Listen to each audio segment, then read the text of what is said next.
We frequently enjoy seeing excellent movies. Although it raises our hopes for the sequel, there are occasions when it falls short. However, the opposite also occurs. Many movies started poorly but had a decent enough sequel to redeem the first one. Here are 10 bad movies that were saved by their sequels. But before we proceed, if you're new to this channel, remember go ahead and to hit the bell icon to subscribe, so you won't miss the informative videos we will upload in the future. Number 10. Addams Family Values. Including a new member of the Addams family served no purpose. Perhaps the animated version will appeal to you more than the original. The first Addams Family wasn't awful, but it also wasn't very good. The sequel, however, increased the standard and included more macabre humor as well as a few intriguing new characters. Watching the scenes of Wednesday and Pugsley at summer camp is both humorous and bizarre. Number 9. The Wolverine. Although there were presently 7 films in the X-Men series, the 2013 film The Wolverine, which is the second Wolverine solo film, essentially serves as a sequel to the unsatisfying 2009 entry. It was set in Japan, made more sense, and didn't mess with the timeline the way the first movie did.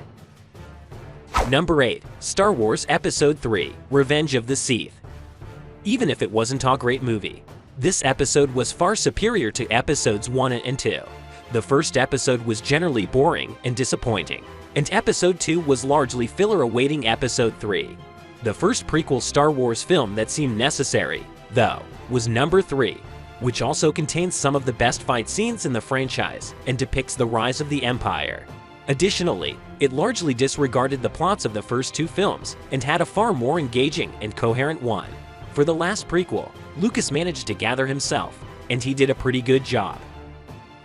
Number 7. Teenage Mutant Ninja Turtles: Out of the Shadows. This film was a vast improvement over the first one, even though the first one didn't do as well at the box office. In contrast to the first film, where they serve mostly as story devices, this one places more of an emphasis on the turtles and how they grow. In addition, it had more humor and a much lighter attitude than the first movie, which made it feel more like a Ninja Turtles movie rather than a generic blockbuster. It has a Ninja Turtles movie feel about it.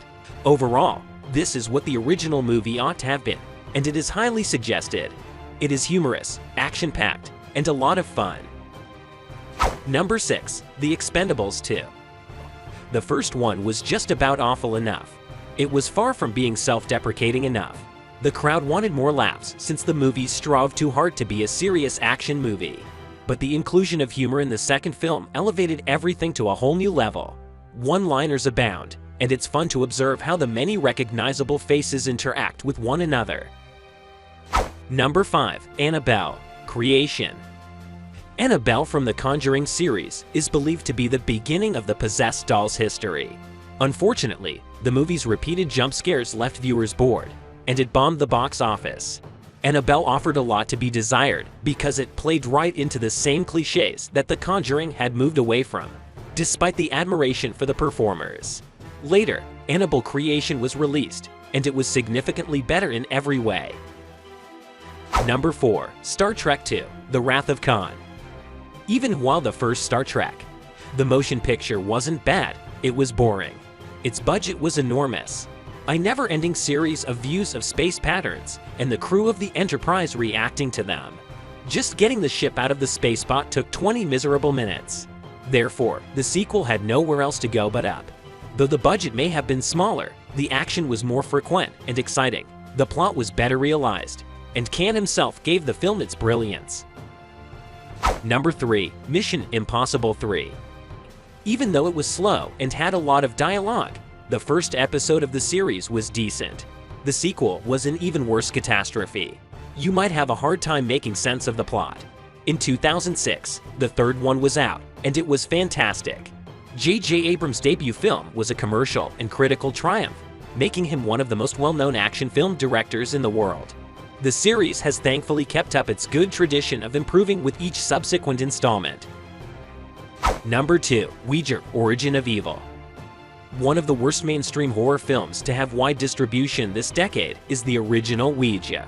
This film is a weak, uninspired mess with poor acting and cheap jump scares. How on earth did Ouija, Origin of Evil manage to not only surpass its predecessor, but also fully exceed everyone's expectations?